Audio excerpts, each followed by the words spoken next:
Welcome to Newsbeast. Charles Dickens' 200th birthday, giant Super Bowl parade in Lower Manhattan, and people being shot to death in Syria. That's what's happening in the world today. Michael, you got a story that's burning up the Daily Beast. It's actually pretty horrific. Much to a lot of people's surprise. There's this lovely 19-year-old single mother of two in Milwaukee who, inner city mom, found herself facing the prospect of becoming a statistic and said, I got to be a good mom for my kids, and the only way to do that is to go to school. So she went back to high school. She graduated high school. She got into the University of Wisconsin. She's majoring in criminal justice. And as happens in some bad neighborhoods, there are people who saw her rising up and they wanted to pull her down, so they kicked in her door and threw a brick through her window, and she called 911, and the police came, and police officer came in the apartment, gave her boyfriend $10 and told him to go get water, and he said, we got water in the fridge, you're welcome to. He said, I only drink bottled water. Boyfriend walked away, asked the woman to show where the brick came through. She leads him to the back, points to the brick, turns around, and he sodomizes and rapes her. She comes out and says, I was raped. So of course she gets locked up for assaulting a police officer. She gets held for 4 days without charges. She gets let go. She finally goes to the DA's office. They say they believe her, but no one's going to believe her in a jury, so they won't prosecute. And then she's on the internet, and she's surfing on the internet, and she's at a point in her life where she's just crying all the time. She's wondering whether she should even keep her kids because she's so sad all the time. Worst story I've ever heard. And she sees the face of a lawyer on the internet and says, that looks like a nice person. So she goes to the lawyer's office out of the blue, walks in, tells her story, and the lawyer says, well, you know, I just had a case in federal court. I'll call the U.S. attorney. She calls the U.S. attorney. The U.S. attorney says, all right, I'll come over with an agent. They sit down and they talk with her. And the next thing you know, the cop gets locked up.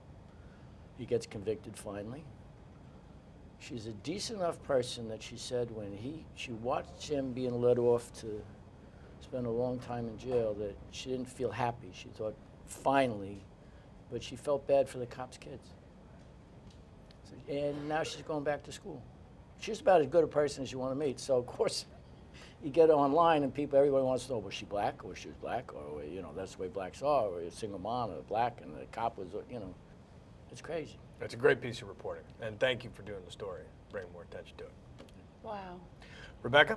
Well, we have a story in Newsweek this week, I do, about tensions between Keith Olbermann and Al Gore, which became a crisis in early November. There was fear that Keith was going to walk. Al was begging him to stay. This story seems to have gotten a lot of attention on the internet, particularly among the right-wing side of the internet.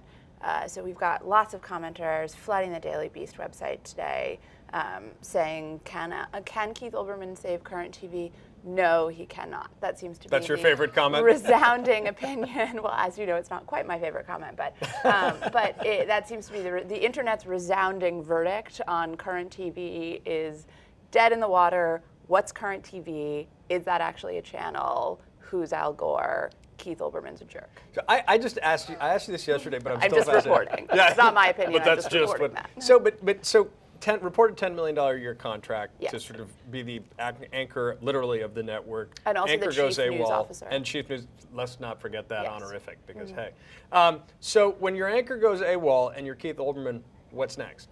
Like when you burn that bridge, what do you? What's your D plan? Right now, they have a kind of tenuous negotiated peace. The lawyers got involved in January, and Olbermann, despite a terrible case of bronchitis this month, has been mostly on the air, mostly anchoring, as was his intended role.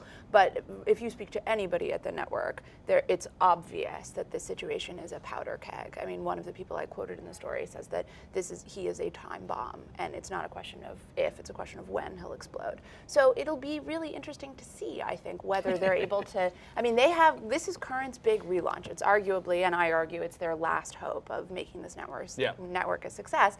And they are doing it having created an entire network around a person who won't even take their phone calls.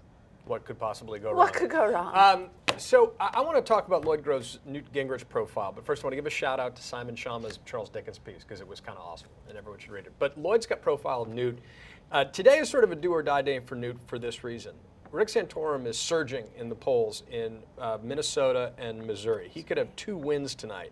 Now, even though Missouri is a meaningless beauty pageant, no delegates, the real vote's in March, the media momentum of 2 wins for Santorum and a second-place finish in Colorado would be really significant in terms of saying to social conservatives like, yes, in fact, he is the guy to be the conservative alternative to Mitt Romney.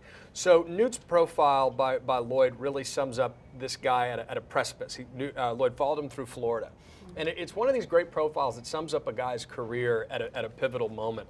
And I love just the last paragraph of it, just so like captured it. Newt remains the needy, lonely boy, needy for attention, validation, adoration. He looks for love in many of the wrong places. Members of the Republican establishment, his metaphorical dads, have showered their affections on Mitt. They reward Newt's quest by trying to destroy him, but he can't bring himself to fold. That would be psychic death.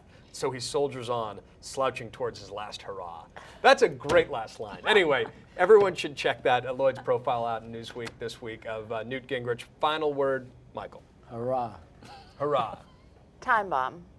I'm going Syria. That's all for us at NewsBeast today. Out of the blue. We'll see you tomorrow.